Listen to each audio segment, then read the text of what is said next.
কোরআনুল কারীমের তেলাওয়াত শুনতে ভালো লাগে, ঈমান বেড়ে যায়। 3 নাম্বার আল্লাহর উপরে ভরসা করা, 4 নাম্বার নামাজ আদায় করা, 5 নাম্বার আল্লাহর দেওয়া রিজিক আল্লাহর পথে ব্যয় করা। আল্লাহ রাব্বুল আলামিন পরবর্তী আয়াতে বললেন, উলাইকা হুমুল মুমিনুনা হাক্কান।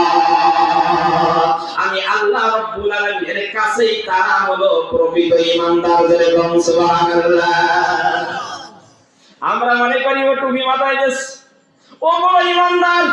আমরা মনে করি ও তাসবিহ পড়তেছে, ও বড় ঈমানদার। আমরা মনে করি পাঞ্জাবি পরেছে, ও বড় ঈমানদার। কিন্তু না না না, আল্লাহর কাছে ঈমানদার হওয়ার সুযোগ নাই।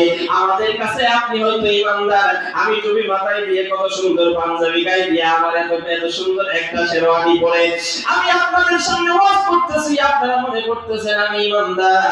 কিন্তু না না, আল্লাহ রাব্বুল আলামিন বলেছেন দুনিয়ার মানুষের কাছে তোমরা ঈমানদার সহজেই হতে পারো, আমার কাছে প্রকৃত ঈমানদার হতে গেলে ওই 5টা গুণ থাকবে। ইউসুফ আলাইহিস ভেতরে যদি এই 5টা গুণ থাকে তাহলে ইউসুফ আলাইহিস ঈমানদার, নতুবা ঈমানের দোকানদার। বুঝতেছেন তো? জি। আমার কথা কি বোঝা যায়? আলোচনা খারাপ লাগতেছে? না না লাগতেছে। সম্মানিত ভাইরা আমার, আসুন এবার সামনের দিকে যাই। আল্লাহ রাব্বুল আলামিন বলেন তোমাদেরকে সর্বপ্রথম ঈমান আনতে হবে এক আল্লাহর উপরে, 2 নাম্বার আমার নবীর উপরে। এই ঈমান আনতে হবে। তোমরা যদি জাহান্নাম থেকে রক্ষা পেতে চাও, তোমাদের এক নাম্বার কাজ হলো তোমাদের ঈমান আনা। 2 নাম্বার কাজ আমি আল্লাহ রাব্বুল আলামিন সূরা সফের 10 নাম্বার 11 নাম্বার আয়াতের শেষের অংশে আমি কত সুন্দর করে জানাই দিলাম, তুজাহিদুনা ফি সাবিলিল্লাহ। আমার দ্বীন প্রতিষ্ঠার জন্য তোমাদের চেষ্টা করতে হবে।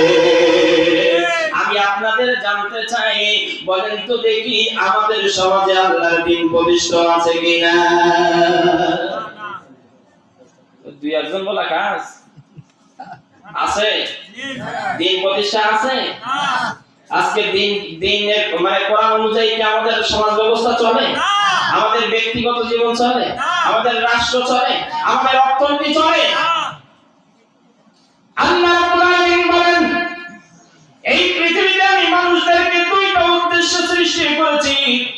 1 নাম্বার উদ্দেশ্য আল্লাহ তাআলা বলেন, ওয়া মা খালাকুতুল জিন্না ওয়াল ইনসা ইল্লা লিয়াবুদুন।